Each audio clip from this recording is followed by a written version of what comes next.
Jean, je te laisse démarrer. Je crois que les Ouais. participants commencent à se connecter. Bonjour à tous. Bonjour à tous. Donc, du coup, on est très heureux avec ma collègue Sophie Benz de vous accueillir pour ce nouveau webinaire de recherche paramédicale dédié à la recherche en diététique. Donc, pas du tout, un sujet qu'on n'avait pas encore traité. Et on est très heureux d'accueillir Sébastien David et Romain Lecomte.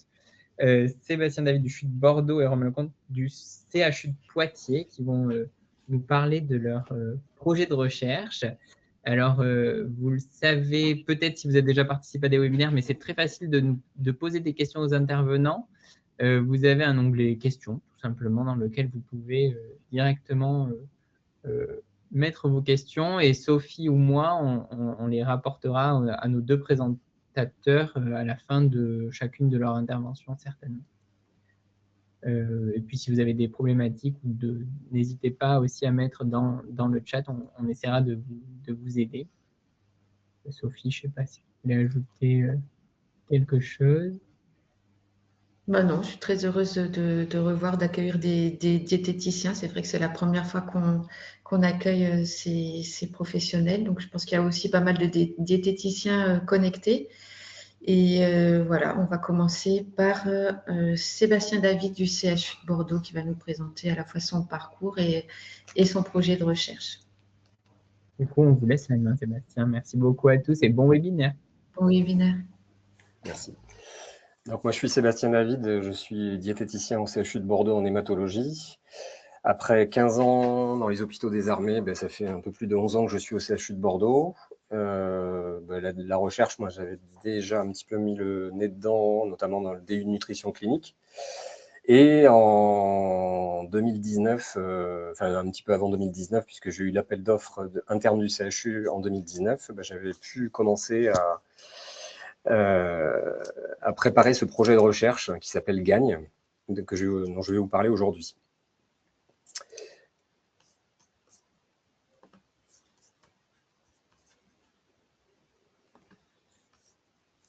Alors, donc, ce projet, il a obtenu l'appel d'offres interne du CHU de Bordeaux en 2019, c'est-à-dire que j'ai eu un budget de Juste 60 000 Sébastien, euros. est-ce que vous Oui. partagez, pardon, est-ce que vous partagez l'écran déjà ou pas? Ah Parce oui, que nous, pardon, on excusez-moi, n'a pas j'ai pas l'écran, dû faire. on n'a pas de Ah présentation. d'accord, ça doit bugger.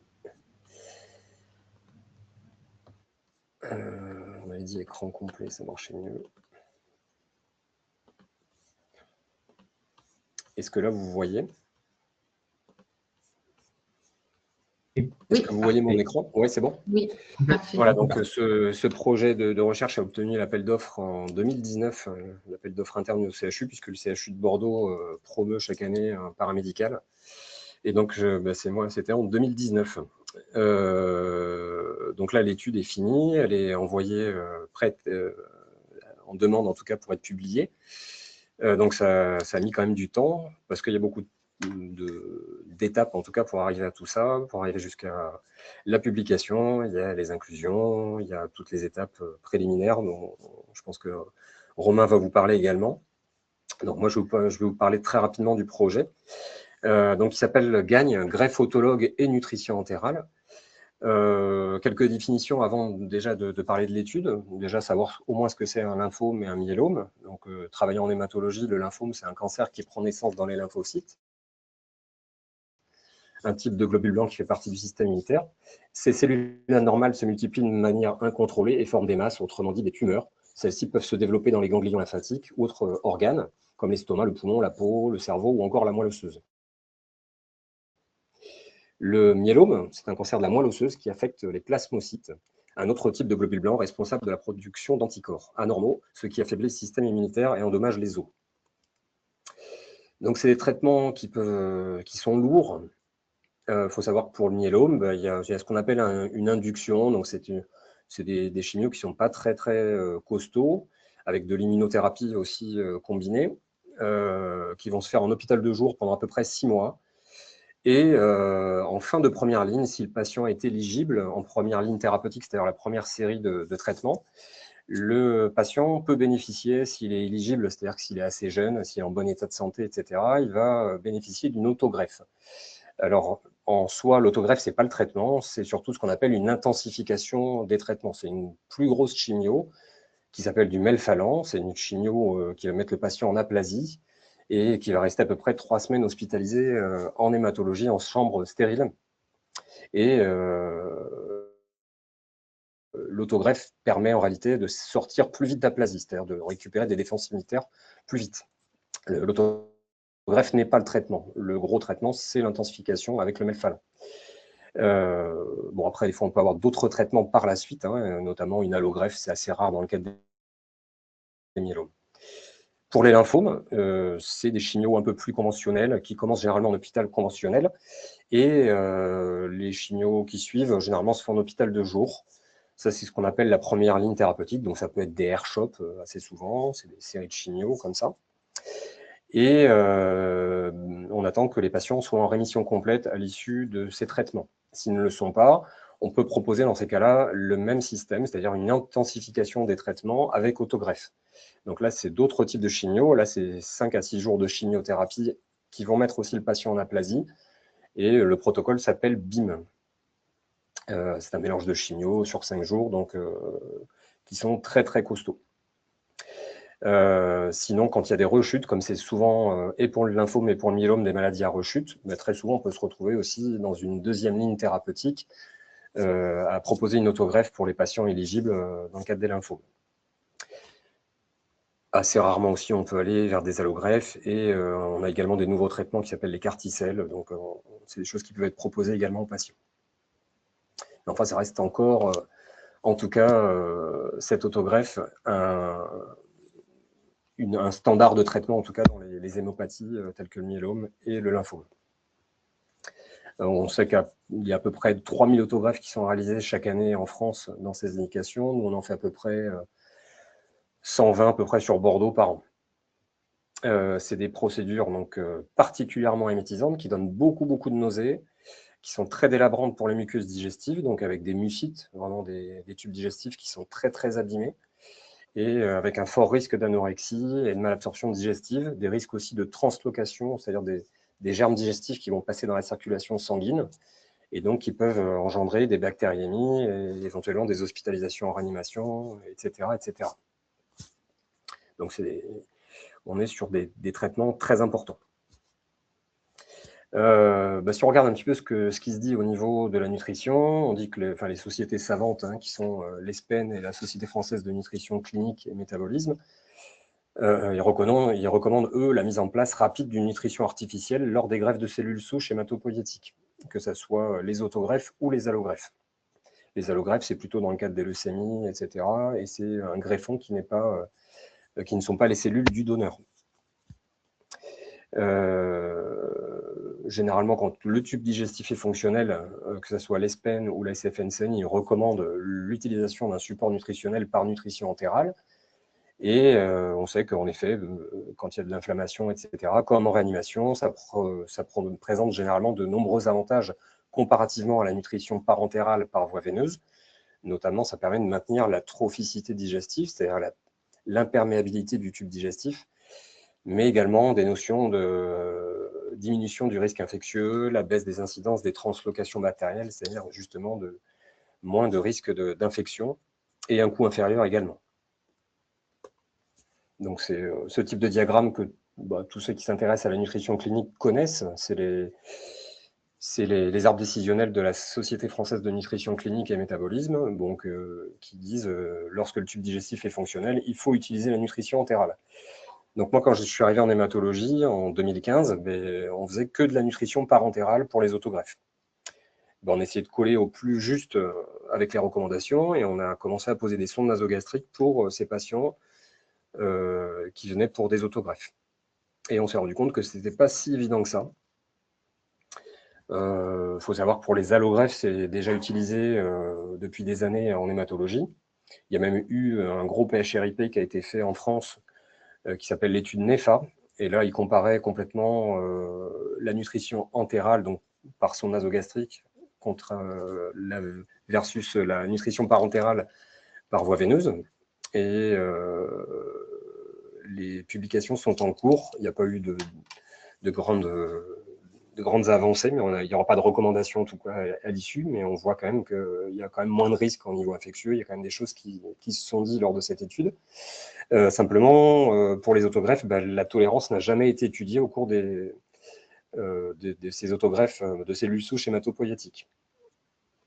Donc la nutrition entérale lors des autogreffes, comme je vous disais, sur Bordeaux, pour le vivre, on rencontrait de nombreuses difficultés, des intolérances digestives, des gens qui ne supportent pas des augmentations pourtant de petits débits. On est quasiment comme sur des débits de réanimation. Il y a des vomissements de sonde avec les nausées, il y a des patients qui refusent de poser la sonde parce qu'il y a l'image publique qui est négative. Et donc, nous, l'idée de cette étude, c'était de se questionner sur le succès, c'est-à-dire si vraiment c'est faisable, ça l'est, mais est-ce que c'est efficace? Est-ce que ça permet de nourrir suffisamment les patients? Et c'était donc le but de cette étude. Donc l'objectif principal, donc ça j'ai été aidé notamment par l'USMR, l'unité de soutien en méthodologie de la recherche, où il y a des data managers, il y a des statisticiens qui permettent de calculer la taille d'études.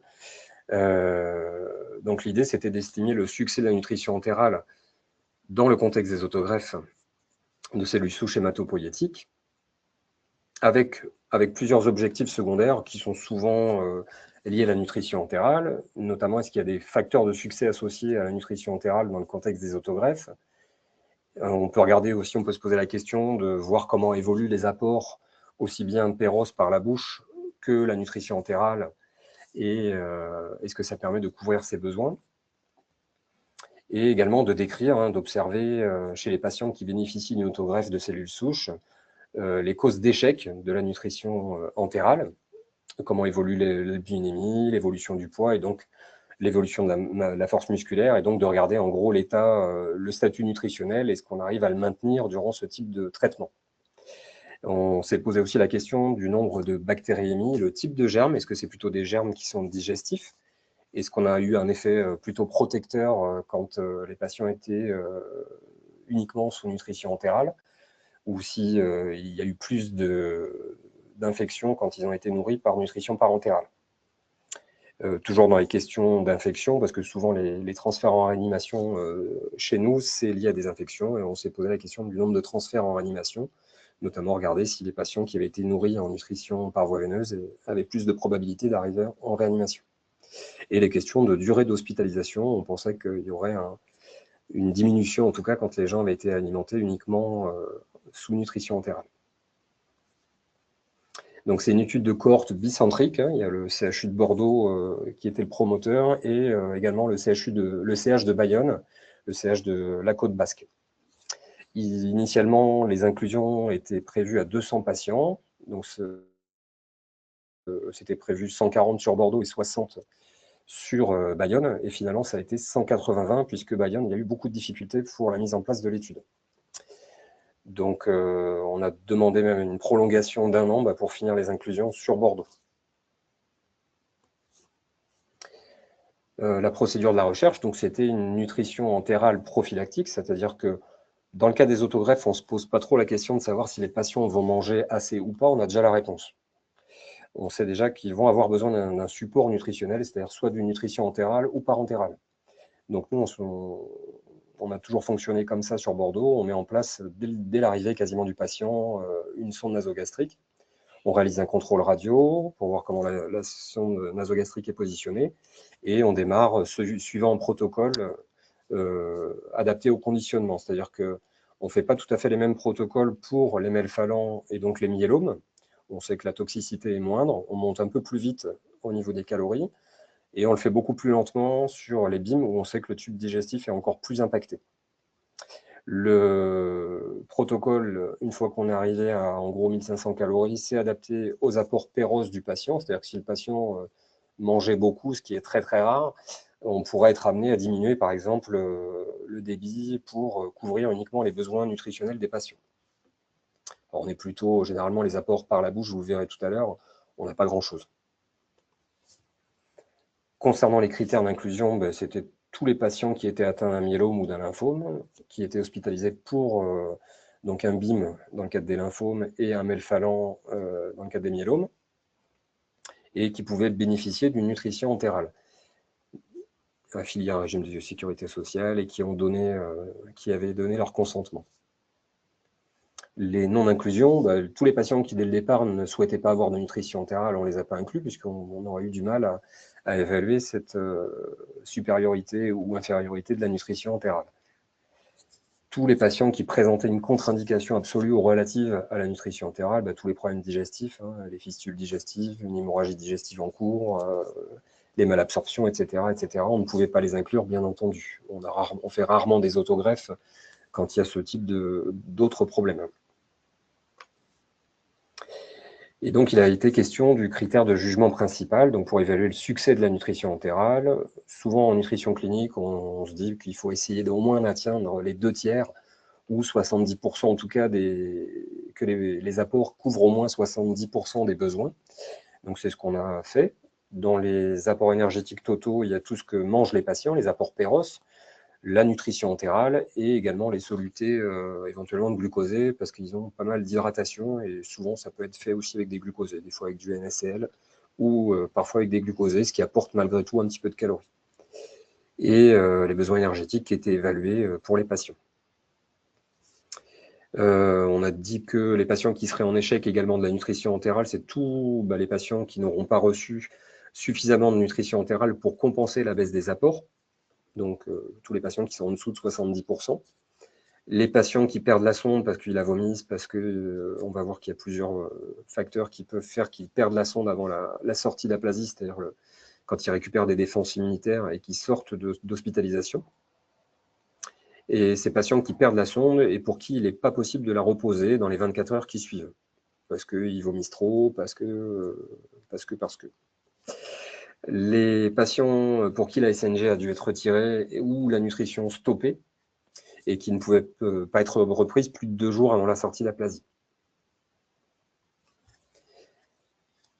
Et donc les résultats dans tout ça, après 3 ans d'inclusion, c'est que le succès de cette nutrition entérale pour les autogreffes, c'est à peu près 1/4. C'est-à-dire qu'1/4 des patients peuvent être nourris uniquement en nutrition entérale et ça a permis de couvrir leurs besoins.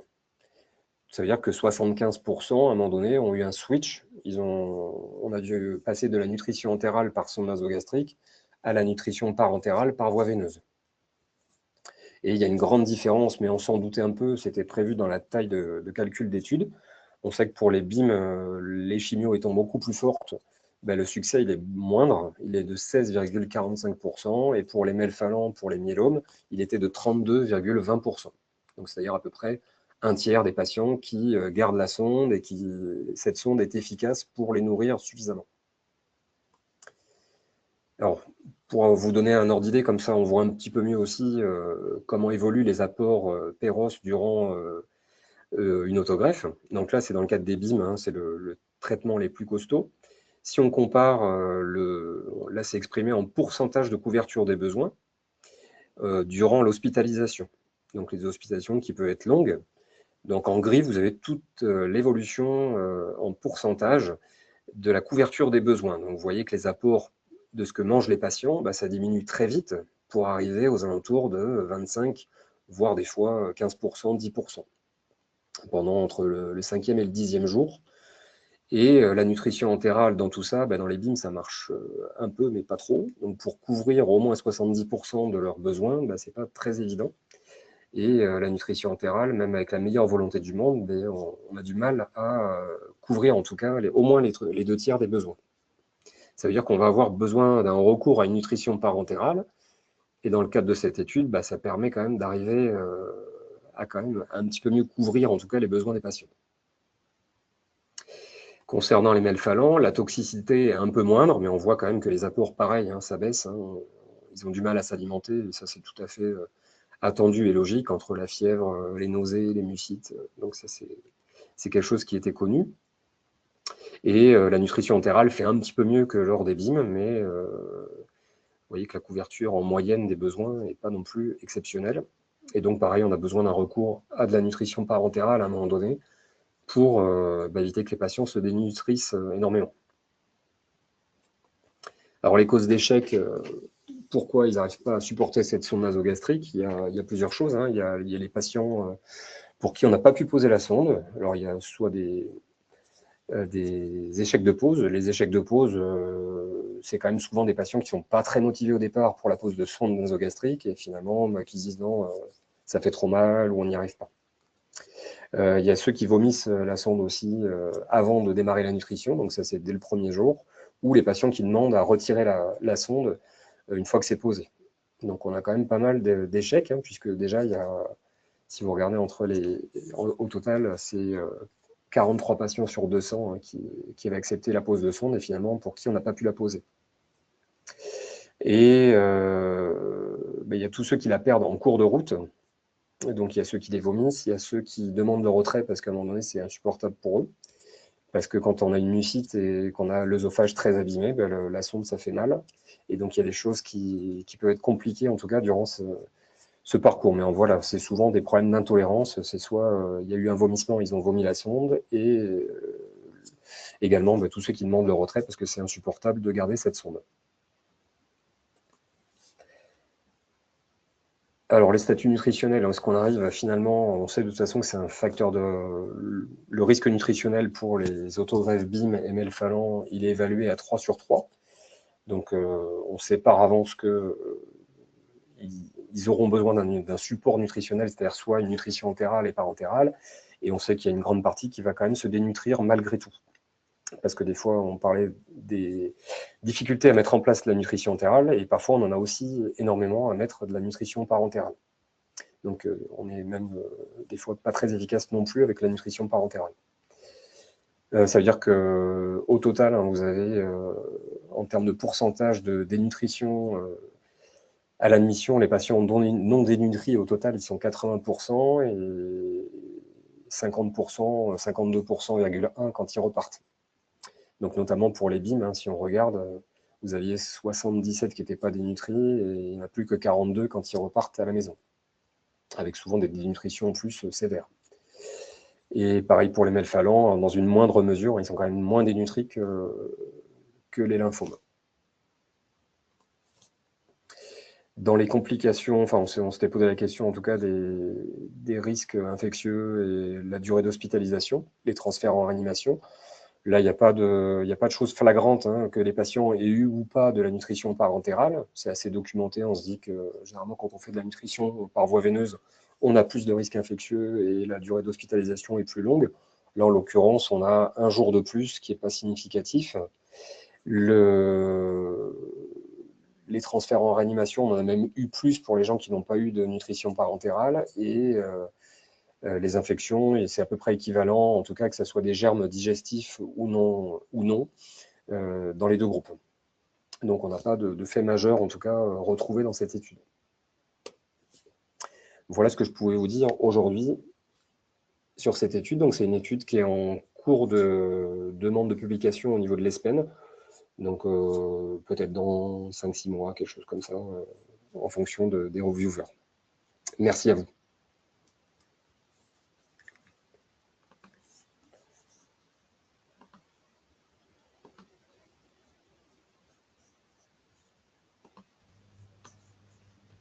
Merci beaucoup, Sébastien, pour cette présentation, ce projet fini malgré les difficultés d'inclusion. Je suis très, très impressionnée par la richesse de la documentation. C'est vraiment incroyable. Je crois que non seulement les diététiciens, ça va les intéresser, mais je pense que moi, j'ai travaillé en hématologie aussi, et Jean aussi, je pense, et tous ceux qui sont là, ça nous parle énormément. Donc, peut-être en attendant les questions des participants, comment tu as communiqué auprès des infirmiers, justement? J'imagine que c'est elles qui devaient poser les sondes, ou voilà, ce projet, c'est ton projet, mais c'est collectif en même temps. Ouais.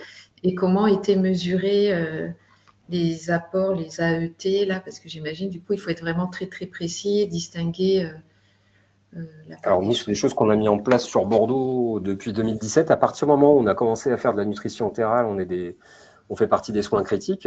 Donc, ça fait les recommandations, c'est de refaire des relevés caloriques, Donc, dès 2017, moi, il y a eu beaucoup de formations dans le service où on fait les autogreffes pour former les aides-soignantes au relevé calorique, pour former, on ne faisait pas du tout de nutrition à cet étage-là, on ne faisait pas du tout de nutrition entérale.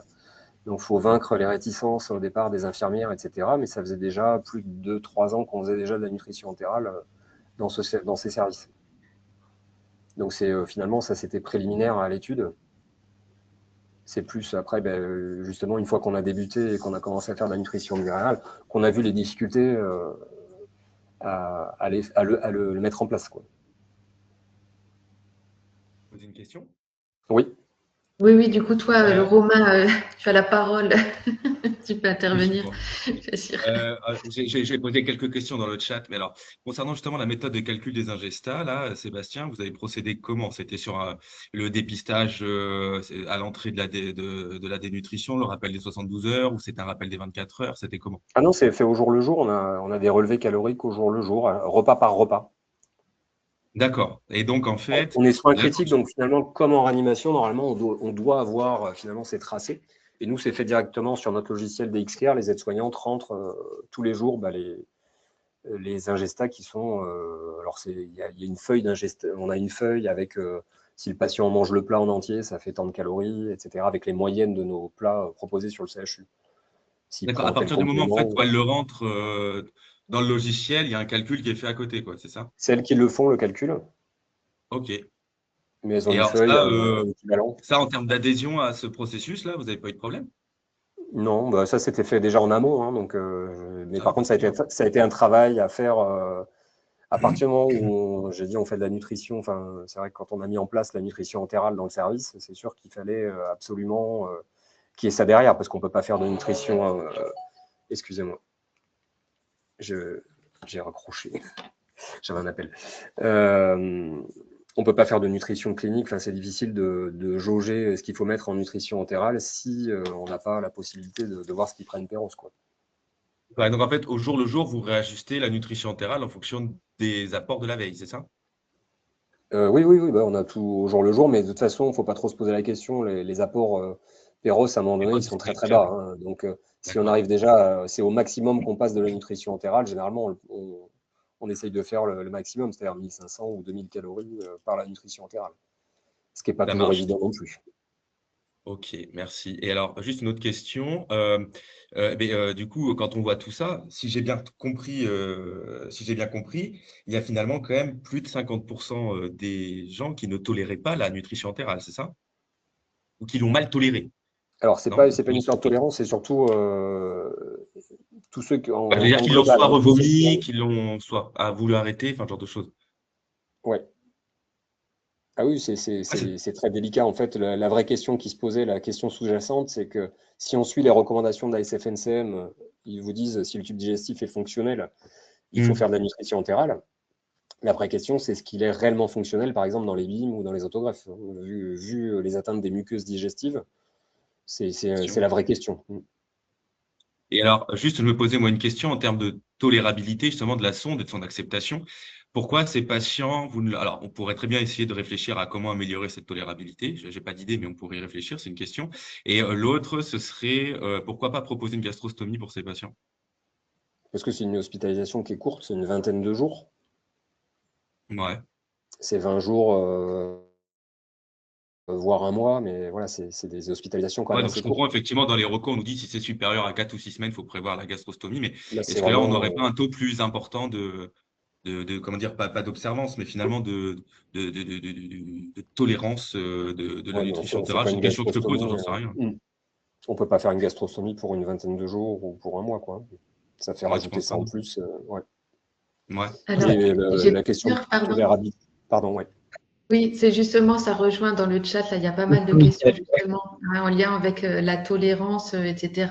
Ces personnes proposent, est-ce que vous avez essayé l'hypnose? Mais j'imagine que ce n'est pas simplement à la Pour les pause que pauses, ça oui. pose un problème, même s'il y avait. La charrière, la GEP a été posée et j'ai une diététicienne que je connais qui travaille en hémato qui pense que la GEP, c'est pas possible parce qu'il y a le risque infectieux qui est non seulement, c'est pas la durée du séjour, c'est le risque infectieux aussi qui serait majoré. Donc, c'est vrai que la question de la pose de la sonde, là, ça a été… et de sa tolérabilité, c'est une question qui revient beaucoup. Nous, on est sur des toutes petites charrières, on est charrière 8 ou charrière 10, les plus petites, c'est des sondes de PIA. Lestées, donc pour éviter que quand ils vomissent la sonde. Et puis les GPE, par contre, si on a eu déjà, c'est déjà arrivé qu'il y a eu des patients qui arrivent avec une GPE dans le service, même s'il y avait le risque d'infection, on utilise la GPE, hein. Enfin la gastrostomie. Oui.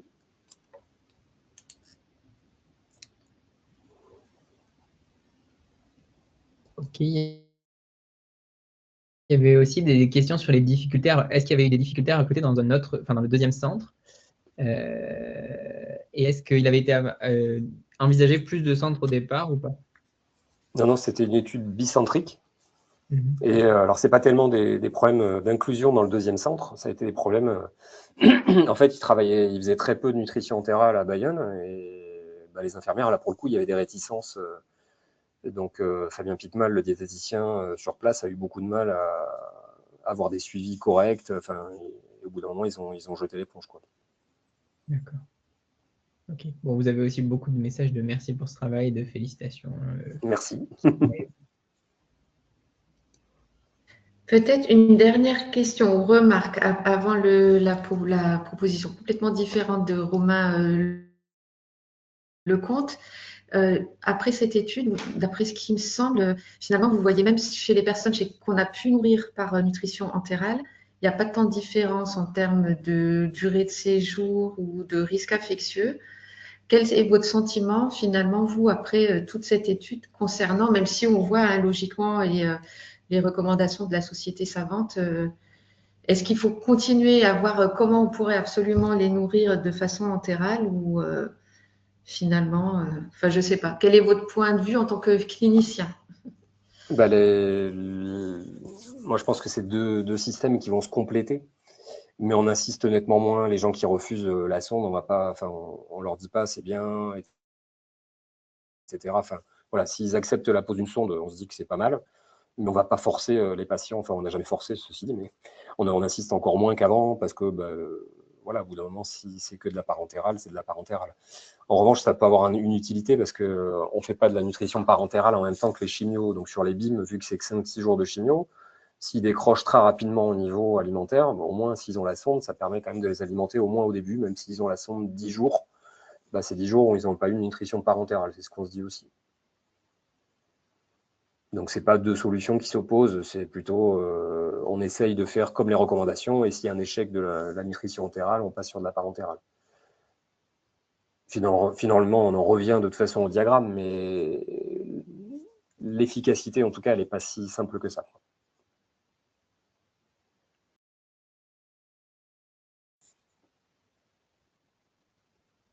Merci beaucoup. On vous fera parvenir les questions et commentaires aussi également qui continuent d'arriver par rapport au projet. Hâte de lire la publication. Franchement, bravo. Ouais, merci. Merci. Et du coup, on va laisser la parole à Romain Lecomte maintenant pour sa présentation. On vous laisse partager votre écran du coup. Merci. Alors, vous avez fait comment tout à l'heure déjà? Écran complet, je crois.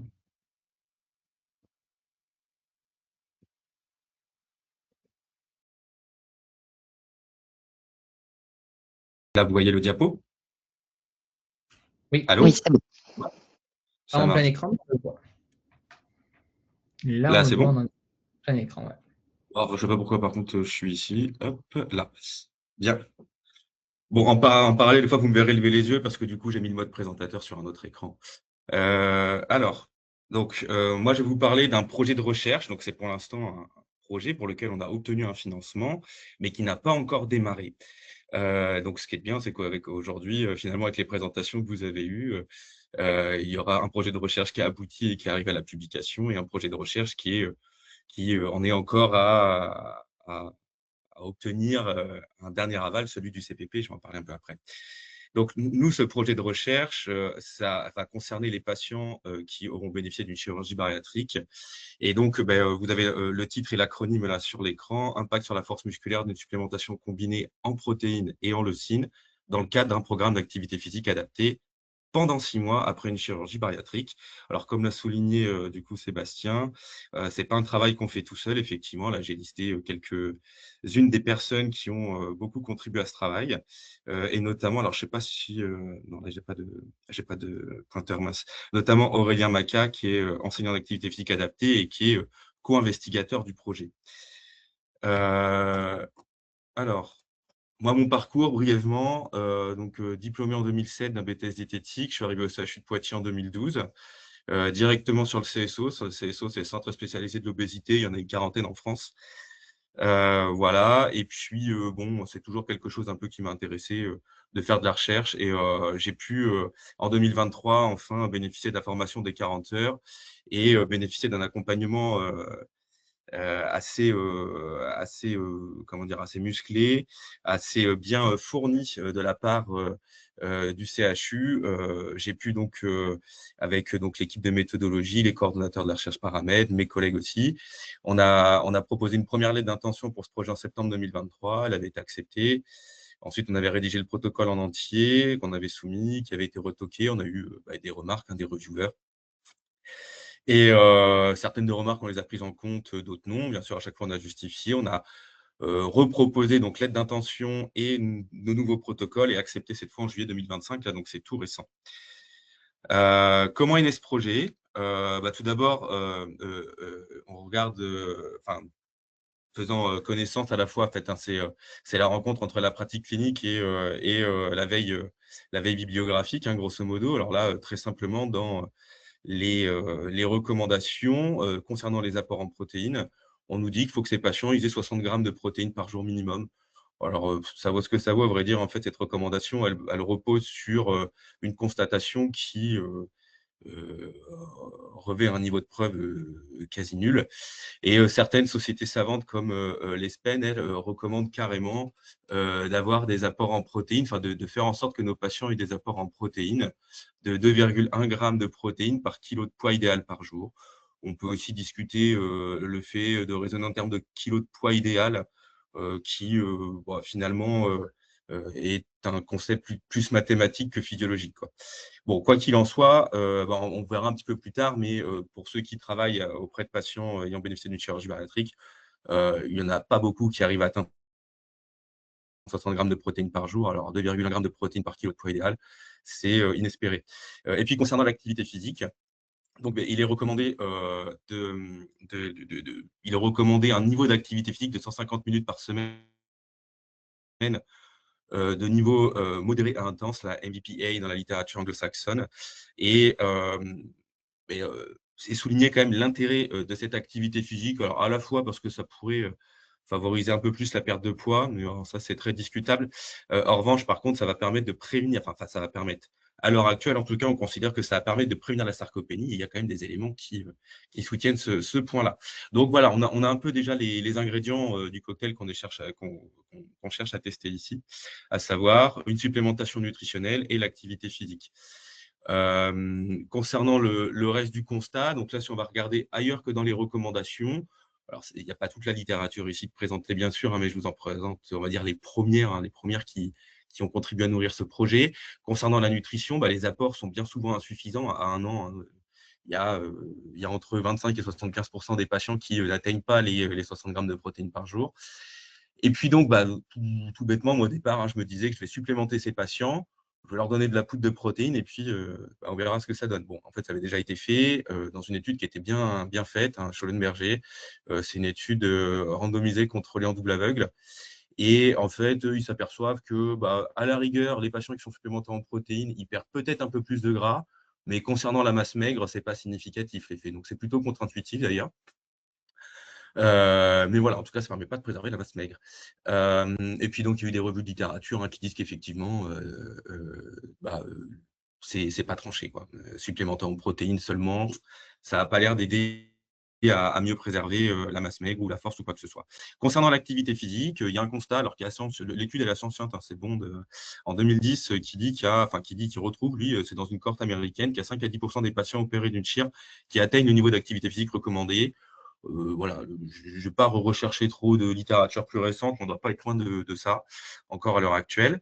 On verra pour quelles raisons. on essaiera aussi un petit peu de déconstruire quelques préjugés sur cette population-là.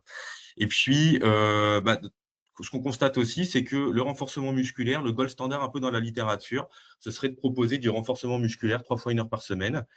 Et voilà, ça a plutôt été démontré. Alors, on peut le critiquer en tout cas, hein, c'est critiquable, mais on va dire qu'il y a des arguments voilà, qui montrent que ça permet d'augmenter un peu la force dans cette population-là, c'est-à-dire la population opérée d'une chirurgie bariatrique. Par contre, ce qu'on observe, c'est que cette dose de traitement-là, hein, si on considère que le renforcement musculaire est un traitement, à cette dose-là, on a 50% de perdu de vue déjà au cours des études. Or, dans le cadre d'une étude, généralement, les patients sont mieux suivis et voilà, on peut se poser la question de la transférabilité en clinique de ce genre finalement de niveau d'activité physique à recommander. Bien, alors, bon, je vais essayer de passer assez vite là-dessus. Concernant donc la littérature, Opère et Al, eux ont montré effectivement, donc là, ce qui est surligné en vert, c'est les données qui montrent que donc ils avaient 3 groupes dans leur étude, le groupe contrôle, le groupe protéines et groupe protéines plus exercice physique.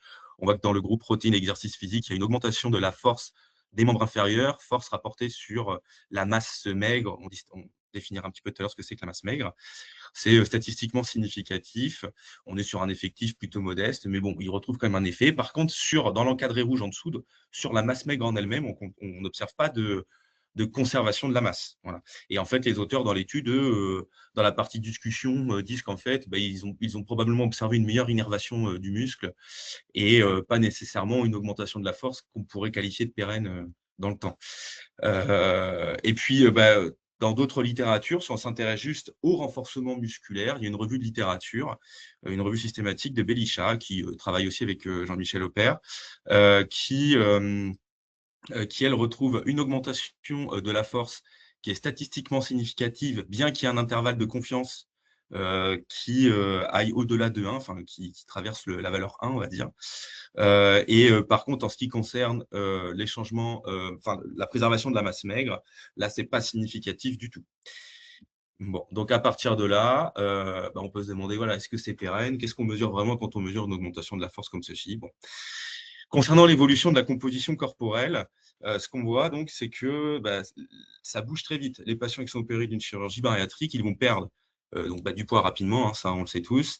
Et en fait, sur la quantité de masse maigre qu'ils vont perdre la première année, 55% de cette masse maigre va être perdue au cours des 3 premiers mois.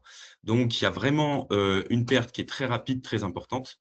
Et ça nous a incité à penser le protocole en se disant qu'il faut intervenir précocement. Donc, c'est pour ça qu'on va, nous, intervenir au cours des 6 premiers mois après l'intervention. Quand on parle de masse maigre, juste donc là sur le petit graphique à gauche, on voit en fait la masse maigre, les Anglais ils distinguent fat mass, donc c'est tissu adipeux, hein, ça c'est pas compliqué, de fat free mass, c'est tout ce qui n'est pas gras. La masse maigre, c'est tout ce qui n'est pas gras moins l'os. Donc voilà, là c'est ce qu'on voit dans cette étude. Hein. Donc c'est pas une perte de tissu osseux en fait qu'on observe, hein, c'est vraiment une perte de muscles et d'eau. Et puis après il y a le skeletal muscle mass, la masse de muscles squelettiques aussi qui est très intéressante. Bon, et donc voilà, tout ça c'est très rapide. Alors, il y a déjà un phénomène de désollicitation, c'est-à-dire qu'en gros, on va forcément perdre de la masse maigre. Voilà, on peut pas faire autrement. Il y aura moins de masse à porter, donc il y aura besoin de moins de muscles. Mais également, c'est aussi lié à la diminution des ingestats, et puis probablement aussi qu'il y a un effet métabolique de la perte de poids sur le tissu musculaire, notamment, et c'est là que va rentrer en jeu la leucine, puisque les taux circulants de leucine vont diminuer. On va y venir un tout petit peu après. Concernant la nutrition après chirurgie bariatrique, je ne sais pas si ça, je peux le virer. Concernant donc l'évolution des ingestats, alors là, cette étude elle est vraiment faite sur un effectif qui est extrêmement faible. En fait, c'est celle pour laquelle j'ai trouvé un peu le tableau le plus sympa à présenter, on va dire. Voilà, mais enfin qui est assez cohérent avec ce qu'on trouve ailleurs dans la littérature. Voilà, on voit que les apports en fait diminuent drastiquement tout de suite après l'opération. Ils réaugmentent un peu, mais voilà. Donc, pour vous dire, en pratique clinique, hein, généralement, on va observer que les patients moyennes sont plutôt aux alentours, voilà, entre 40 et 50 grammes de prot. On considère déjà que souvent, c'est des patients qui mangent plutôt bien. Je parle de patients qu'on ne supplémente pas nutritionnellement. Et à l'heure actuelle, il n'existe pas de recommandation de supplémentation en protéines. de manière systématique ou même au travers d'un algorithme particulier quoi, pour cette population-là. Donc voilà, on voit que les apports en protéines sont inférieurs aux recommandations. Ça marche plus? Si, ça marche. Concernant maintenant la leucine. Donc, je vous parlais d'effets métaboliques de la perte de poids et je vous ai parlé de la leucine. Alors, la leucine, il faut savoir que donc c'est un. Alors, faut savoir. La leucine, donc, c'est un acide aminé à chaîne ramifiée. Il y en a 3. Il y a la leucine, l'isoleucine et la valine. Et en fait, il y a des données qui montrent que le taux circulant des acides aminés à chaîne ramifiée diminue après l'opération. D'accord? Donc, on le constate dans plusieurs études. Le flux diminue. Ah mince, ouais.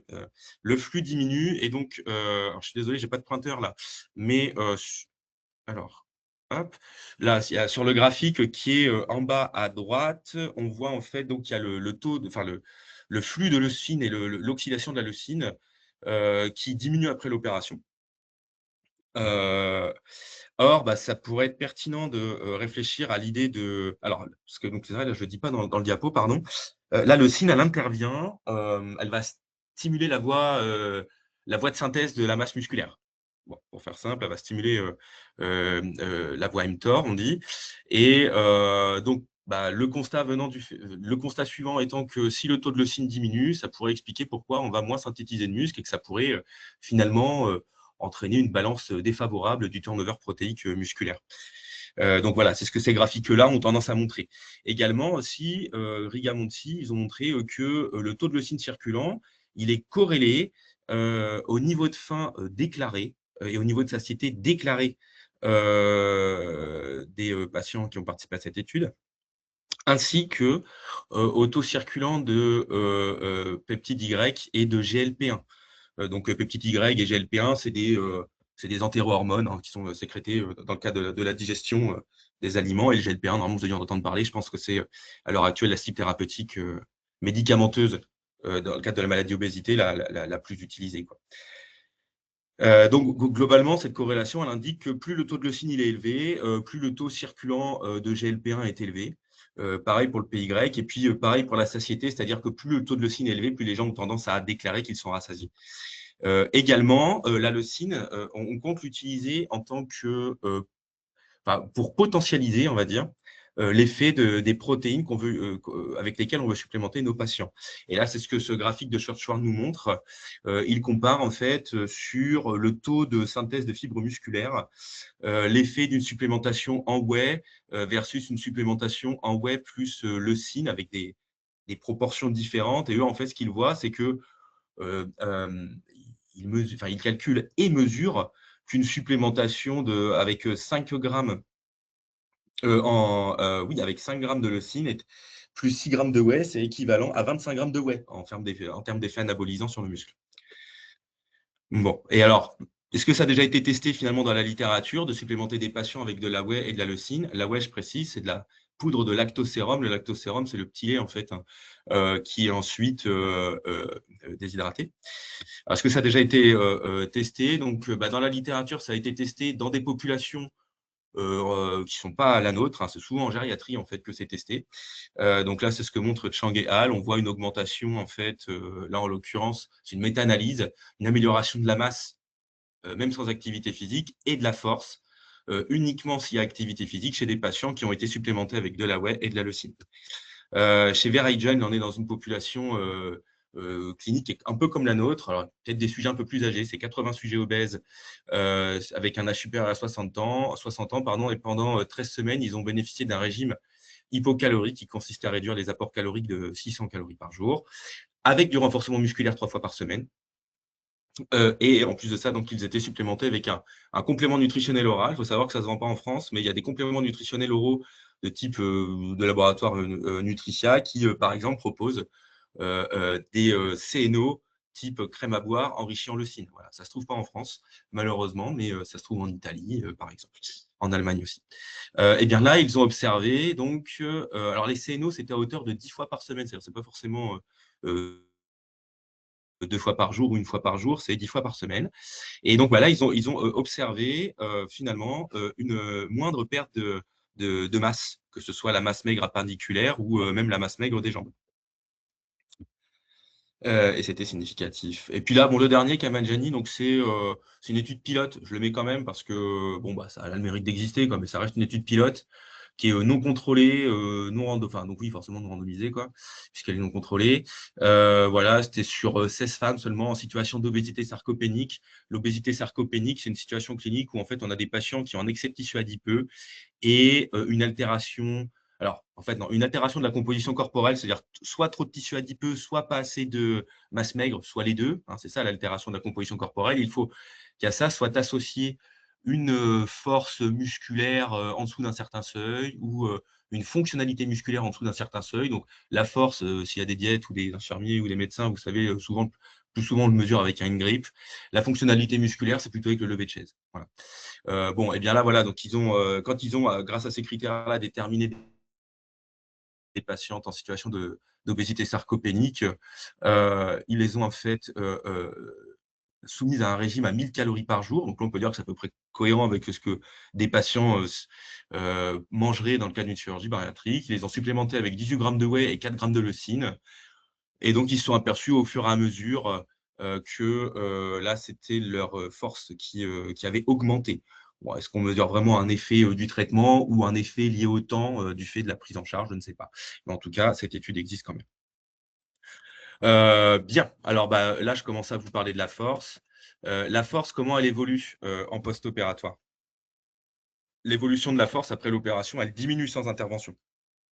Et donc, notamment la force brute d'extension du genou. Alors, pourquoi je vous parle spécifiquement de cette force-là? Parce qu'en fait, c'est notre critère de jugement.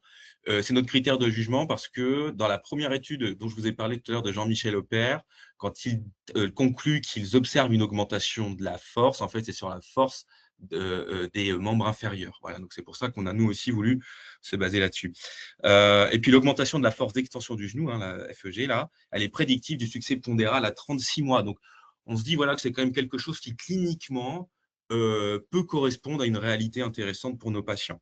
Et donc, ben voilà, on sait qu'elle diminue et donc on souhaite intervenir dessus. Alors, intervenir dessus grâce à la nutrition, mais aussi à l'activité physique. Sauf que cet accès à l'activité physique, il est difficile. Alors, à la fois pour tout le monde, hein, c'est un fardeau lié aux défis logistiques. Donc, il y a la littérature qui montre qu'en termes de planification de déplacement, de coûts de garde d'enfants, etc., bah, ça limite la faisabilité des programmes d'activité physique qu'on trouve dans la littérature. Pour le système de soins, ce n'est pas non plus finançable forcément, hein, que ce soit en termes de plage horaire ou de moyens alloués, humains, matériels, etc. Donc finalement, à partir de là, on se dit mais comment rendre plus accessible l'activité physique de manière à ce qu'il n'y ait pas de moins plutôt, parce qu'il y en aura sûrement, mais moins de perdu de vue, quoi. Donc on constate que l'utilisation d'une application numérique a montré son potentiel pour aider les personnes opérées d'une chirurgie bariatrique à être plus actives, d'une part. Donc c'est-à-dire que c'est une technologie qui est acceptable pour cette population-là. Et puis, participer à un programme d'activité physique adapté en ligne, supervisé, entraîne une augmentation de l'activité physique quotidienne, même après l'arrêt du traitement. Donc, on peut même espérer en fait un effet tremplin de la participation de ce protocole pour ces patients-là. Il faut savoir que cet accès difficile à l'activité physique dont je vous parlais au départ, c'est toute population confondue. Pour nos patients en situation d'obésité, ça l'est d'autant plus du fait que comment dire, le matériel n'a pas forcément été adapté à leur morphologie. Les programmes n'ont pas forcément être adaptés à leur capacité, hein, c'est-à-dire que même s'il s'agit d'enseignants d'activité physique adaptée, déjà dans les salles de sport, il n'y en a pas forcément peut-être partout qui en embauchent. Et puis, faut être en capacité, genre pour monter en compétence, il faut être régulièrement confronté à un type de population ou un type de problème. Comme ils ne vont pas beaucoup en salle de sport, je pense que les coachs en salle de sport sont peut-être pas trop sensibilisés à ça. Et puis, il y a aussi le poids du regard des autres, des préjugés ou de la peur du regard des autres, qui fait que la mise à l'activité de cette population peut être compliquée, sans compter enfin le handicap induit par la maladie et l'excès de poids, qui fait que les douleurs, l'endurance sont exacerbées, alors exacerbées pour les douleurs et fortement diminuées pour l'endurance, et que donc l'expérience de faire de l'activité physique est probablement beaucoup plus coûteuse, difficile et désagréable, du moins au départ, pour cette population-là. Bon. Pour en revenir à l'étude, donc voilà, nous, on a réfléchi à comment rendre finalement l'activité physique plus accessible. Donc notre hypothèse est la suivante: associer un enrichissement en whey et en leucine là, je vous ai mis les posologies, à 1 heure d'activité physique adaptée et facilement accessible, donc en visio, permettra de mieux préserver la force que le soin courant. Donc, on va le comparer au soin courant, notre truc. Donc, le design de l'étude, c'est une étude multicentrique, hein, donc pour 3 sites, en ouvert. Donc, il n'y aura pas d'aveugle, simple aveugle ou double aveugle. De toute façon, il n'y avait pas d'intérêt, que ce n'était pas vraiment faisable. Étude de supériorité, hein, contrôlée, randomisée en 2 bras parallèles, où il y aura autant de patients répartis dans chacun des bras, prospective, et on aura besoin d'inclure 126 patients pour espérer observer le résultat qu'on souhaite observer. Quel est le caractère innovant de ce protocole? C'est de tester Whey et le SIN dans cette population spécifiquement. À l'heure actuelle, ça n'a pas encore été fait. En tout cas, pas à ma connaissance. Je n'en ai pas trouvé dans la littérature, mais je continue de surveiller, hein. Et également aussi, le caractère innovant, c'est le programme d'activité physique adapté dispensé en télésoin grâce à la startup Sanomove, qui participe à cette étude et va en fait mettre en relation des enseignants d'activité physique adaptée et nos patients, nos sujets. Et les séances, en fait, après, ça fait partie des questions. Enfin, les séances, en gros, elles vont être dispensées par groupe de 3 à 4 patients maximum. Le praticien voit tous les patients. Tous les patients voient le praticien, mais les patients ne se voient pas entre eux. Voilà. Et le matériel requis, en fait, c'est un device, un appareil un téléphone portable, pardon, ou un PC portable ou une tablette avec une connexion Internet. Et puis, nous, on va fournir quand même, c'est vrai que je ne leur dis pas, mais on va fournir quand même un tapis de sol. Voilà, et c'est tout. En fait, après, les patients, généralement, et ça, c'est tout l'intérêt des enseignants d'activité physique adaptée, ils sont capables, en fait, de proposer des protocoles d'activité physique adaptée sans avoir besoin forcément de recourir à des machines, au coût exorbitant, etc. C'est tout l'intérêt de cette profession. Donc voilà, les patients bénéficieront de ça. Et puis, le protocole, voilà, il a été pensé pour être le plus transférable possible en pratique courante, en opposition à la littérature que je vous présentais au départ, où on voyait qu'il y avait 50% de perdu de vue au moins. Nous, on espère, on fait le pari qu'il y aurait moins de perdu de vue. Au global, ça voudrait dire que même si si on propose moins d'activité physique que dans la littérature existante, on espère une meilleure observance et donc peut-être une dose d'activité physique à l'échelle de notre population équivalente ou plus importante que dans la population des autres études où il y avait beaucoup de perdu de vue. Objectif et critères de jugement principal. L'objectif, ça reprend l'hypothèse, c'est de démontrer qu'une supplémentation combinée en protéines et en leucine associée au programme d'APA est plus efficace que la prise en charge courante pour préserver la force musculaire des membres inférieurs. Et on part du principe que si on préserve la force musculaire des membres inférieurs, on préserve la force de manière générale, quoi. Et le critère, c'est la différence. Faut l'expliquer un peu, lui. On va comparer les 2 groupes, le groupe contrôle et le groupe intervention. Pour chacun des groupes, on fera la moyenne de la force de chacun des membres à 6 mois, au bout des 6 mois de programme. Et donc, on va comparer la différence entre ces moyennes. On fait le pari, on verra, peut-être qu'on se trompe. On fait le pari que dans le groupe intervention, ils seront plus forts que dans le groupe contrôle. Et donc là, vous pouvez voir en fait le dynamomètre qu'on va utiliser, c'est le Mustec.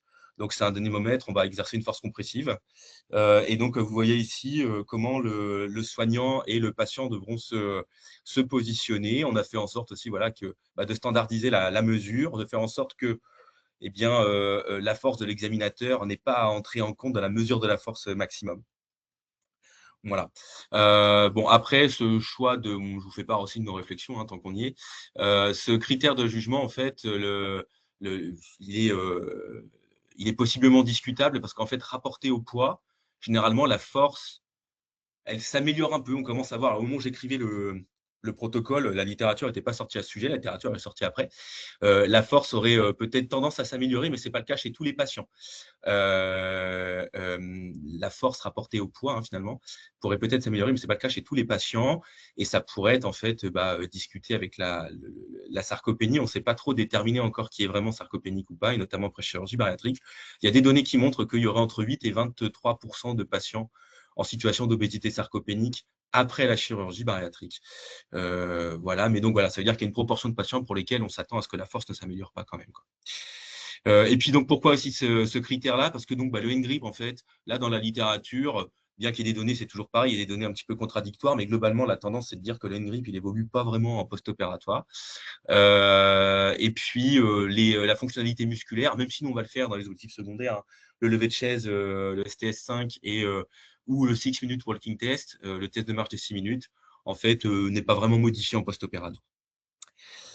Donc voilà, on l'a quand même choisi par contre parce que on a vu que sans intervention, la force elle diminue et puis il y a l'augmentation de la force, elle est prédictive du succès pondéral à 36 mois. Donc comme je vous disais tout à l'heure, on considère quand même que ça représente, comment dire, ça reflète une réalité clinique pour nos patients qui peut être intéressante.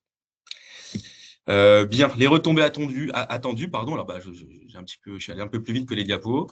Donc, une diminution de la prévalence de l'obésité sarcopénique, ça fera partie de nos objectifs secondaires de mesurer la prévalence d'obésité sarcopénique au travers les recommandations de l'EASO-ESPEN qui ont émis un algorithme de diagnostic de cette entité clinique. Une moindre reprise de poids peut-être. On sait qu'il y a donc une proportion non négligeable de patients qui reprennent du poids après l'opération. D'ailleurs, c'est normal. Et voilà, pour ceux qui ne seraient pas trop habitués à recevoir ce genre de patients-là, en préopératoire, il faut les prévenir du fait qu'ils reprennent du poids, c'est normal. Et ça permet probablement de diminuer le risque de rechute vers les troubles du comportement alimentaire par la suite. Puisque s'ils reprennent du poids alors qu'on leur avait dit qu'ils ne le reprendraient jamais, ils vont avoir tendance à penser encore qu'ils sont nuls, qu'ils ne font pas ce qu'il faut, etc. Et c'est un engrenage qui conduit vers les troubles du comportement alimentaire.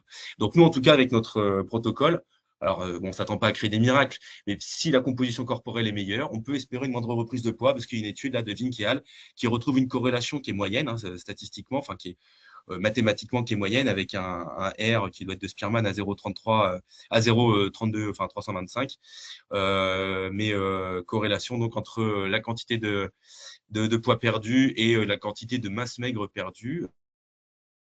Voilà, on peut espérer peut-être une meilleure préservation de ça. Peut-être aussi une moindre réapparition de diabète de type 2. Voilà, vraiment, on extrapole peut-être beaucoup. Enfin, moi, en tout cas, c'est moi qui ai fait diapo. Mais c'est vrai qu'on peut peut-être espérer ce genre de choses-là. Concernant les objectifs secondaires, donc c'est l'occasion forcément quand on réunit des patients comme ça et qu'on va les suivre, de mesurer aussi d'autres choses. Alors, nous, on va, dans le critère de jugement principal, on va mesurer à 6 mois, au bout des 6 mois, on va mesurer la force d'extension du genou et on va comparer les groupes entre eux, groupe intervention et groupe contrôle. Mais on souhaite aussi comparer les évolutions au fur et à mesure des 6 mois à chacune des venues, de la force des membres inférieurs, la force des membres supérieurs, donc ça va être une grippe, la composition corporelle, ça va être avec la bioimpédance-métrie, la fonctionnalité musculaire des membres inférieurs, la qualité de vie des patients, le poids des patients et leurs apports en protéines avec un rappel des 72 heures. Je précise juste pour la fonctionnalité musculaire, pour le critère de jugement principal, je l'ai écrit mais je ne l'ai pas lu. On utilisera le gold standard de mesure de composition corporelle, à savoir le DEXA. C'est un scanner, c'est des rayons X qui vont nous permettre de mesurer encore plus précisément que la bioimpédance-métrie, la composition corporelle. À 6 mois également, on va rechercher la prévalence d'obésité sarcopénique dans les deux groupes et le niveau d'activité physique. Donc là, on va utiliser un questionnaire, c'est l'IPAC. Et puis, dans le groupe expérimental, à 6 mois, on souhaite aussi décrire, parce que donc, dans le groupe expérimental, comme ils auront de la poudre de protéines et les séances d'activité physique adaptées à hauteur d'1 heure par semaine, on souhaite observer l'observance, décrire l'observance aux séances d'activité physique et à la supplémentation nutritionnelle. Et puis pour les deux groupes, vérifier la tolérance biologique. Alors ça, c'est peut-être un excès de prudence, que dans la littérature, on a plutôt trouvé que la fonction rénale et les fonctions hépatiques ne seront pas altérées par la supplémentation en protéines et en leucine, mais malgré tout, on va quand même le surveiller. Voilà, dans les critères d'inclusion et de non-inclusion, donc il y a toujours, alors il y en a d'autres que là j'ai pas réécrit, mais qui sont un peu dans tous les protocoles. Donc il faut toujours que la personne soit affiliée. Je crois que Sébastien l'a dit, affiliée ou bénéficiaire d'un régime de sécurité sociale, consentement libre bien sûr. Et dans les non-inclusions, il faut retirer les personnes qui bénéficient d'une protection renforcée, les personnes souffrant d'une déficience intellectuelle. Et là dans le nôtre, les femmes enceintes ou allaitantes.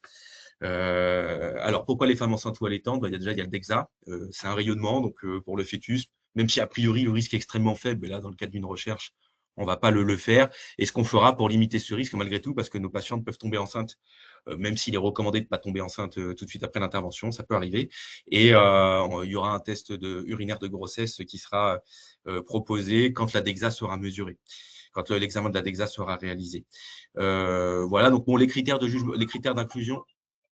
Pardon, je te rappelle plus tard, Anne. Les critères d'inclusion, en fait, ils ne sont pas si nombreux que ça. donc, parce qu'il n'y a pas besoin. Donc, tant mieux, ça nous permettra, on espère, d'inclure plein de patients. Les critères d'exclusion, donc les personnes qui présentent une contre-indication à l'APA, alors là, je ne les ai pas relistées, il y a une liste, hein, je l'ai écrit dans le protocole, mais là, je n'ai plus en tête. Et donc, en fait, ce sera sur dossier qu'on vérifiera si les patients présentent cette contre-indication. Les patients souffrant d'une insuffisance rénale stade 3B ou plus sévère, bien qu'a priori, il n'y aurait pas trop de risque non plus avec la supplémentation en protéines, par mesure de précaution, on les exclut quand même. Les personnes souffrant d'une sclérose latérale amyotrophique, parce qu'il y a une étude en Italie en 93, donc il y a 33 ans maintenant, qui avait cherché à supplémenter des patients en leucine pour voir si ces patients-là, ça les aidait à mieux préserver leur masse maigre. Et il y a eu un excès de mortalité dans le groupe intervention, donc ils avaient intérêt à arrêter l'étude. Donc, bon, de toute façon, normalement, ces gens-là, on ne les opère pas d'une chirurgie bariatrique. Hein, mais bon, voilà, dans le doute, on l'écrit quand même. Les personnes porteuses d'un pacemaker ou d'un défibrillateur cardiaque, parce que c'est une contre-indication à la bioimpédance-métrie. Puis les personnes souffrant d'une allergie connue, un composant de la whey, enfin, a priori, ça devrait quand même être assez rare.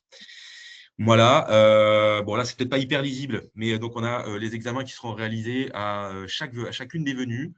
Donc le patient, il va être screené, alors déjà un peu pendant son suivi pré-op, mais un peu plus précisément un mois avant l'intervention, puisqu'il y aura une consultation anesthésiste ou infirmière aussi. Donc on sera amené, nous, à les revoir à ce moment-là pour leur reparler plus précisément du protocole, de son déroulé et rechercher s'il y a des écrits. Donc, il faut savoir s'ils seraient intéressés. On ne leur demandera pas leur consentement à ce moment-là, mais juste savoir s'ils sont intéressés, parce qu'on les inclura en fait ensuite le lendemain de leur intervention chirurgicale. Voilà. Donc, faut qu'ils en aient entendu parler avant quand même, pour savoir s'ils acceptent ou non. Ce jour-là, il n'y aura que le consentement éclairé comme examen de fait, la pesée. Et là, le tableau n'est pas à jour. On rajoutera aussi la bioimpédance-métrie. Il faudra qu'ils puissent bénéficier d'une bioimpédance-métrie à ce moment-là. Ensuite, on les reverra entre eux. Alors là, j'ai mis J7, mais ça, c'est encore en cours de discussion d'un point de vue de faisabilité. Habituellement, souvent, nous, habituellement, ici, on les revoit plutôt à J15. Là, je voulais les revoir très précocement. Mais vous voyez, même si le protocole il est accepté, on est toujours dans la réflexion. Et là, on est plutôt en train de se dire qu'on va écrire quelque chose comme il sera revu à J10, plus ou moins 4 jours, par exemple. Déjà, ça nous laisse de la marge par rapport aux dates de réalisation d'examen et puis en fait, par rapport aux disponibilités à la fois et des patients et des praticiens. Voilà, donc à chacune des venues, il y aura toute une batterie d'examens qui vont être réalisés, donc soit par le diététicien, soit par l'APA ou le kiné ou l'infirmière, ou en tout cas la personne qu'on va former, puisqu'on viendra former les praticiens in situ, à la fois à la mesure de la force, des membres inférieurs, et puis globalement refaire un point avec les centres partenaires sur la réalisation de l'étude. Grosso modo, le schéma de l'étude, donc préinclus, on va dire, à M-1 avant l'intervention, la chirurgie bariatrique, le lendemain, l'inclusion, randomisée, donc quand on les revoit en consultation donc entre J7 et J15, et donc là, soit dans le groupe intervention, soit dans le groupe contrôle, ils bénéficieront des mêmes venues qu'on a essayé qui sont calées sur les venues habituelles du soin courant. Voilà. Et le programme d'activité physique, lui, par contre, point important, ne démarrera qu'au bout d'un mois après l'intervention, puisqu'avant ça, il est plutôt recommandé d'avoir éventuellement une activité physique plutôt très modérée. Et voilà, au-delà de 4 semaines, on va pouvoir de nouveau solliciter les muscles de manière un peu plus costaude. Voilà, les patients, au bout de 6 mois, c'est fini. Et donc, dans le groupe intervention, la différence avec le groupe contrôle, dans le groupe contrôle, en fait, la prise en charge habituelle reposera essentiellement sur du conseil, l'entretien motivationnel, etc. Donc, une prise en charge essentiellement informationnelle. Dans le groupe intervention, on leur donnera les moyens de pouvoir bénéficier de la whey, de la leucine et de l'activité physique.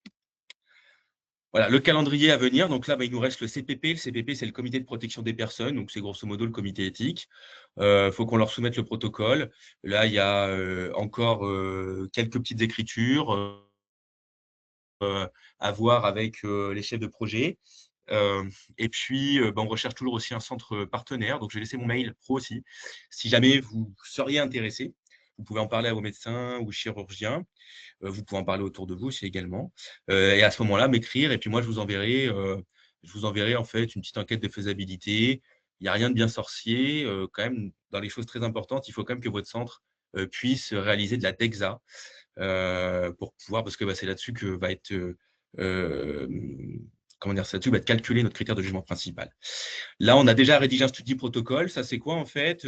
C'est une démarche qualité. Donc, ça consiste à écrire le protocole, donc un peu comme on l'a écrit avant pour soumettre notre projet à la DGOS, cette fois en anglais. Puis le but, c'est de le publier.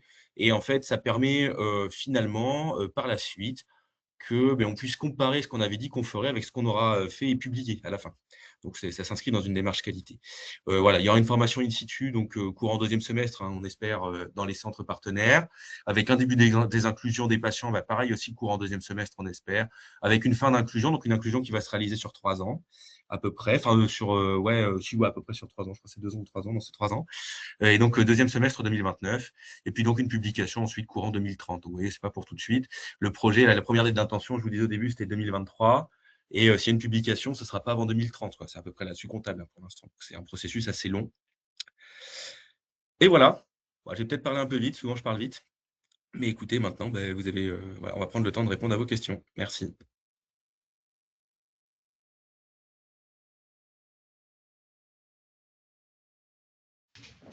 Il faut bien arrêter le partage, pardon.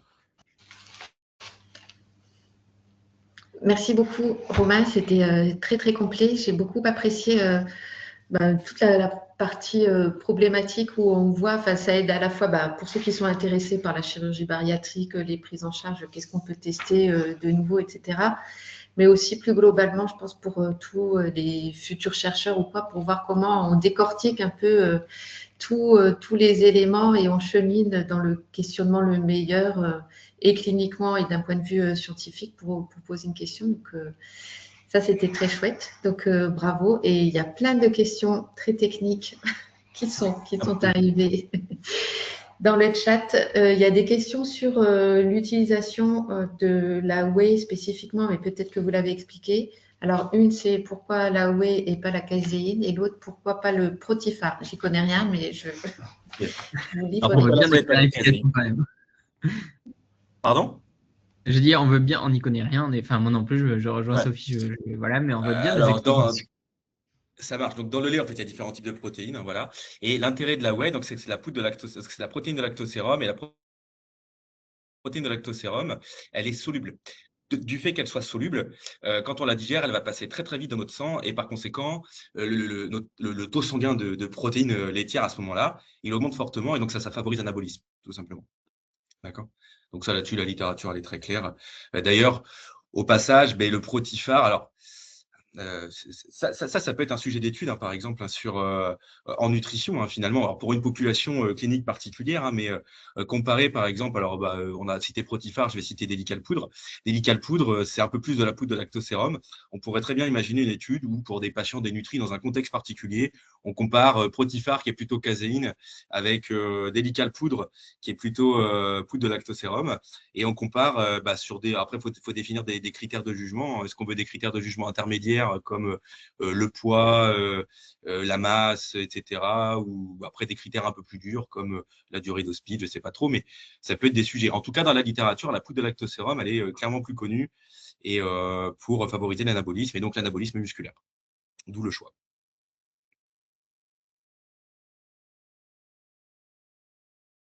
Ok, merci. Merci. Il y avait des questions. Ah vas-y, pardon, vas-y. Non, il y avait une question sur savoir si le groupe contrôle aurait une supplémentation protéinique quand même.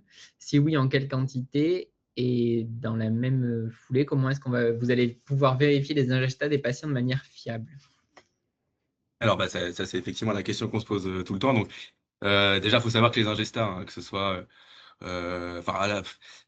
globalement, donc nous pour les ingestats, alors pour répondre, pour les ingestats, donc on va faire un rappel des 72 heures, c'est-à-dire qu'on va demander à nos patients 3 jours avant la venue de noter ce qu'ils mangent, donc avec des consignes claires, hein, préciser les quantités. Alors on va pas leur demander de peser parce que ça influe les ingestats. Donc on va leur demander de préciser le nombre de cuillères à soupe, ou le nombre de louches, ou le nombre de portions qu'ils se sont servis et ce qu'ils ont mangé. Concernant la supplémentation en protéines du groupe contrôle, eh bien en fait, donc là je l'ai pas redit, je l'ai pas dit du tout, mais dans notre descriptif, dans le calcul, quand on va rapporter les apports en protéines de nos patients, il y aura en fait en grammes de protéines, dont poudre. Parce qu'effectivement, dans le groupe contrôle, il se pourrait qu'à un moment où on se retrouve avec des patients qu'on va devoir supplémenter en protéines. Bon. Donc, on distinguera ça. Et puis, il y avait peut-être aussi il y avait une autre question pour l'activité physique? Non? Ou c'est moi qui l'invente là?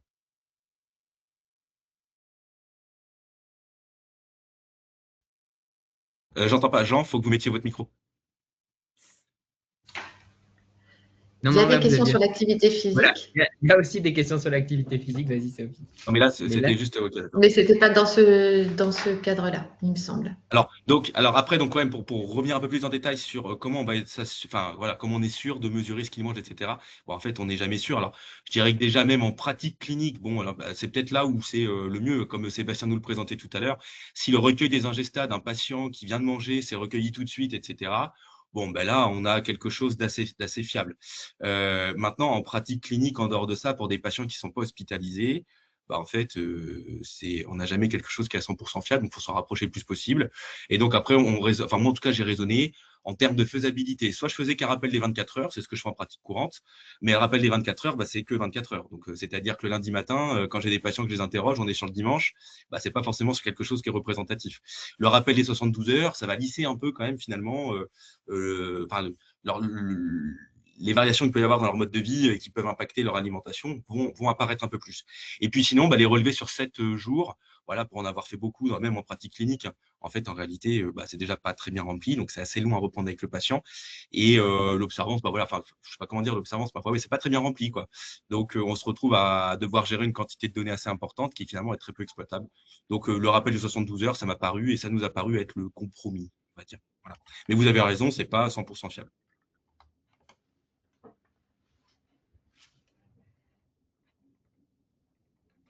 On vous propose d'utiliser des photos et l'intelligence IA maintenant qui calcule dans le chat. Mais on vous laissera pareil. Non, mais on vous laissera aussi tous les questionnements et les contacts parce qu'il y a des personnes qui ont l'air vraiment passionnées par ce que vous dites et dont on n'a plus le temps pour entrer complètement dans les détails. Et peut-être ce sera l'occasion aussi pour vous de trouver un nouveau centre hein, s'ils sont intéressés parce qu'il y a des questions voilà, aussi sur est-ce que vous allez mesurer la tolérance digestive du composé que vous proposez, leucine et… Bah, la Oui, leucine, elle n'est pas connue pour être mal tolérée digestivement. C'est un acide aminé, hein. Donc, elle est pas connue pour ça. C'est plutôt la whey, éventuellement, qui pourrait peut-être être un peu mal voilà. tolérée. Au tout départ, en fait, à vrai dire, hein, on était parti sur l'idée de… Alors, au tout départ, on était parti sur l'idée de faire un peu comme dans la littérature. On voulait le gold standard. Donc, 3 fois du sport par semaine, de la whey, on leur en proposait 2 fois 30 grammes par jour, etc. Bon, bref. On est revenu petit à petit, en fait, un peu face au mur de la réalité, enfin, le principe de la réalité qui nous a rattrapés, quoi. Que ce soit en termes d'observance sur le long terme. Parce pareil, en fait, hein, l'observance de la whey, il y a une étude qui est sortie en 2024. En 2023, quand j'écrivais le premier protocole, première intention, cette étude-là n'existait pas. On n'a pas vraiment de données sur l'observance des poudres de protéines. Voilà, donc on prend aussi en compte ça, ça évolue au fur et à mesure, mais vraiment pour la leucine, non, il n'y a aucun problème de tolérance. C'est plus la whey éventuellement, où des fois ça peut être un peu mal toléré, ça peut entraîner des ballonnements. Donc pareil, en fait, on va conseiller à nos patients de la diluer suffisamment. Et puis concernant le goût aussi, hein, parce que y a ça. Alors, on va travailler avec un laboratoire, donc je ne vais pas citer le nom, mais qui est bien connu dans le cadre de la chirurgie bariatrique. Et donc, ils proposent des parfums différents, mais les parfums, on ne va pas se mentir, ils ne sont pas top top. Et donc, on va être amené à voir avec les patients, peut-être pour leur proposer de rajouter des fois un peu de chocolat en poudre, ce genre de choses. Ça va être négligeable en termes d'apport calorique, et si ça leur permet d'avaler leur whey, ce sera bon, quoi.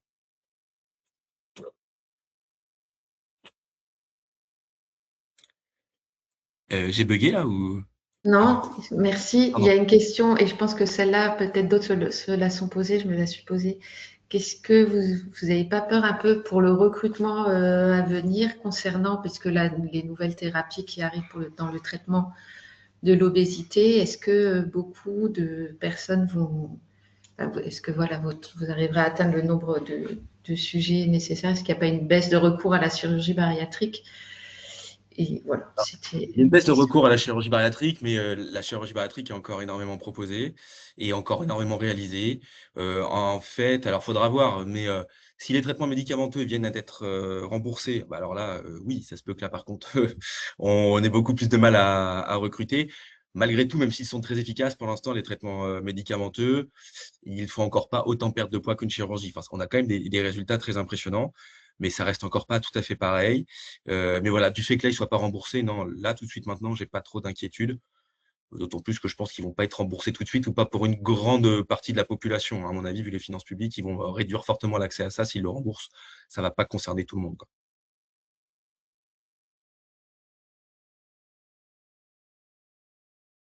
Voilà, je ne sais pas s'il y a d'autres questions. Là, moi, je peux peut-être accéder au chat. Ah oui, en fait, d'accord, j'avais pas cliqué. Bah, je sais pas ce que j'ai fait moi tout à l'heure. J'ai écrit ailleurs. Y a-t-il une répartition sur de la quantité de whey sur la journée? Alors, attends. Alors, donc, l'utilisation photo, logiciel IA, bah, à l'heure actuelle, à ma connaissance, il n'y a pas vraiment de logiciel qui est super bien fait. Ça fait même partie plutôt d'un sujet de recherche, mais globalement, il n'y a pas encore de logiciel à ma connaissance. Alors, si vous avez, bah, je suis preneur. Mais ce qui est très difficile, en fait, dans cette problématique-là, c'est d'évaluer et les volumes et la diversité de composition du plat. Enfin, donc, en fait, les recettes peuvent varier pour un plat. Et donc, ça, voilà, ça, on peut utiliser l'IA tant qu'on veut. Pour l'instant, c'est pas encore faisable. Voilà. Photo des repas, Madame Lobé, bonjour. Photo des repas, ouais, mais là aussi, en fait, il faut. Alors, on va utiliser, nous, quand même, mince, le recueil Inca, là, donc les portions alimentaires Suvimax, pour évaluer s'il y a besoin. Voilà, on utilise ce genre de truc-là. C'est ce qui est standardisé. Voilà. Après qu'un patient nous montre ses photos, on va pouvoir l'utiliser, mais là, c'est pas quelque chose qu'on peut forcément écrire. Enfin, parce ça, on va pas le standardiser parce que ben, dans le relevé Suvimax, c'est standardisé avec les assiettes, les couverts, etc. et les portions en vie réelle. Des fois, les patients, ils nous le font, mais ça reste assez compliqué d'estimer à l'œil quand même. Même quand on a l'œil habitué, ça reste assez compliqué. Angélique Campion, bonjour. Angélique aussi, qui a un PHRIP très intéressant, elle, ABC NUT, un gros truc, un gros travail.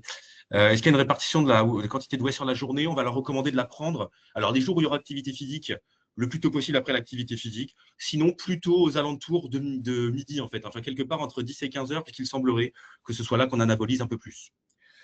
Voilà. Après, je ne sais pas s'il y a peut-être aussi des questions pour Sébastien. Hein. Là, je descends, mais il y a peut-être des questions encore pour Sébastien. Est-ce que l'alimentation post-chair barrière est standardisée? Alors après, il y a des questions. Ah oui, c'est d'accord, il faut que je clique dessus en fait pour voir tout. Et là, qu'on posait beaucoup de questions, il faudra peut-être me contacter par mail du coup pour que j'ai le temps de répondre. Est-ce que la réalimentation post-op, elle est standardisée?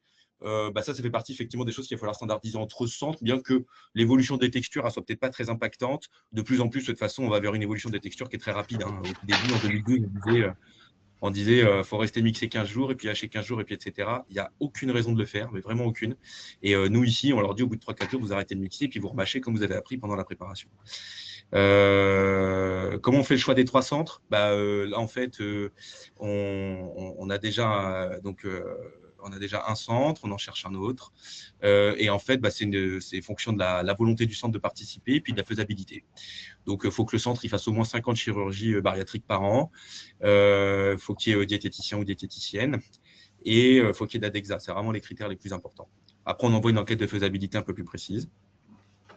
Voilà les critères de voilà. Après, je ne sais pas comment je ressors de là, du coup. Ah, merde, pardon, je veux dire, c'était pas là qu'il fallait cliquer. Je ne peux pas recliquer. J'ai cliqué sur quelqu'un, mais du coup, je ne peux pas. Fil de la discussion, ouais. OK. Voilà, donc répartition de la whey, on a répondu. L'activité physique va être différente selon les patients. Oui, elle va être différente, effectivement. Ouais. Si oui, comment comptez-vous normaliser? Alors en fait, c'est un peu le principe, c'est qu'en vie réelle, quand les patients ils vont bénéficier d'un programme d'activité physique adapté, c'est plus ou moins standardisé, mais pas trop. Donc, on n'a pas voulu trop standardiser le truc. Donc, il y a des protocoles très standardisés, en fait, que tout le monde un peu reprend au fur et à mesure. Alors, il y a un truc au départ, ça a été fait pour des diabétiques, c'est réutilisé pour tout le monde. Et en fait, c'est assez compliqué parce que, alors, sans rentrer dans le détail, mais en fait, ils calculent ce qu'on appelle une répétition maximum, et ça, il faut le calculer à chaque fois, avant chaque séance presque, et à chaque fois que le poids y change. C'est infaisable en vie réelle. Ce serait ce qui serait le mieux du point de vue de la science, mais c'est infaisable en vie réelle. Donc, nous, non, en fait, on a standardisé un tout petit peu en disant il y aura 5 minutes d'échauffement, 45 minutes d'activité physique adaptée qui doit comprendre au moins une demi-heure de renforcement et à chaque séance, chaque groupe musculaire doit être travaillé. Voilà. Et puis après, il y a 10 minutes de relâchement, et puis globalement, ça fait 1 heure de séance. Quoi. Vous voyez, on va faire comme ça. Et ça, on considère que voilà, si jamais on a un résultat positif, c'est transférable en vie réelle. Il n'y a pas besoin finalement de faire quelque chose avec de la répétition maximum en fait, il n'y a aucun centre qui fait ça. Enfin, c'est fait que pour faire de la recherche, hein, ce truc-là. OK. Pourquoi la whey pas du potiphar? OK. La diminution de la prise de poids ne serait pas-t-elle en lien avec la pratique de l'activité physique? Non. Alors, l'idée que l'activité physique est plus qu'avec la supplémentation en leucine, peut-être. Là, je vous avoue, j'en sais rien. Mais en tout cas, l'idée que l'activité physique fait perdre du poids ou ce genre de choses-là dans la littérature, c'est vraiment pas clair. Hein. C'est un peu comme l'idée de la supplémentation en protéines qui permet de mieux préserver la masse maigre. Finalement, en fait, quand on regarde la littérature, c'est assez marrant. D'ailleurs, aussi, Sébastien avait trouvé un contre-pied, je crois, dans sa… Ah non, c'est avec l'étude, finalement. Enfin, c'est assez intéressant quand on commence à se poser vraiment les questions et à se dire on va regarder froidement les données ou les résultats qu'on a. bah, des fois, en fait, c'est un peu contre-intuitif, quoi. Et c'est tout l'enjeu de faire de la science, hein. C'est pas juste basé sur nos impressions ou sur ce qu'on se dit ou ce qui s'apprend et se répète au fur et à mesure. C'est d'aller confronter les pratiques courantes et puis de voir bah, quels sont les effets réels. Bah, dans la littérature, l'activité physique, bah, sur la composition corporelle, dans la diapo, je le montre, un diapo de notre travail de Belisha, sur la composition, et c'est donc une revue systématique de littérature, donc c'est un niveau de preuve assez élevé. Bah, il ne retrouve pas d'effet significatif sur la masse maigre, par exemple. Bon, bah, du coup, ça doit venir quand même nous questionner sur comment fonctionne le poids, quoi. Désolé. Hop. Bien. Et puis après, bah, je ne sais pas, je regarde encore. Tac, tac, tac, tac, tac. La caséine, OK. CHU de Poitiers, installation en Ça y prévention. est, je crois Alors, c'est que peut-être plus vous pour avez fait Sébastien. le tour. Et je crois par contre, Romain, qu'on arrive au bout du webinaire, mais peut-être que vous Ça pouvez, marche. voilà, on vous donnera les contacts et puis ce sera en replay, voilà, peut-être pour bah, continuer vos discussions. Un immense merci. Vraiment, on voit que vous êtes passionné. David aussi, mais en parlant plus lentement. Mais merci beaucoup. Je ne sais pas si vous voulez faire un petit mot de conclusion et Jean va nous donner aussi la date du prochain webinaire. Merci beaucoup. Merci Oui, à un grand vous. merci à tous les participants parce que vous avez été nombreux. Et puis, on se retrouve le 3 avril pour un webinaire sur la recherche en orthophonie la prochaine fois. Ça marche. Merci à tous. Merci à tous. Bonne fin de journée. Bonne journée, au revoir. Au revoir.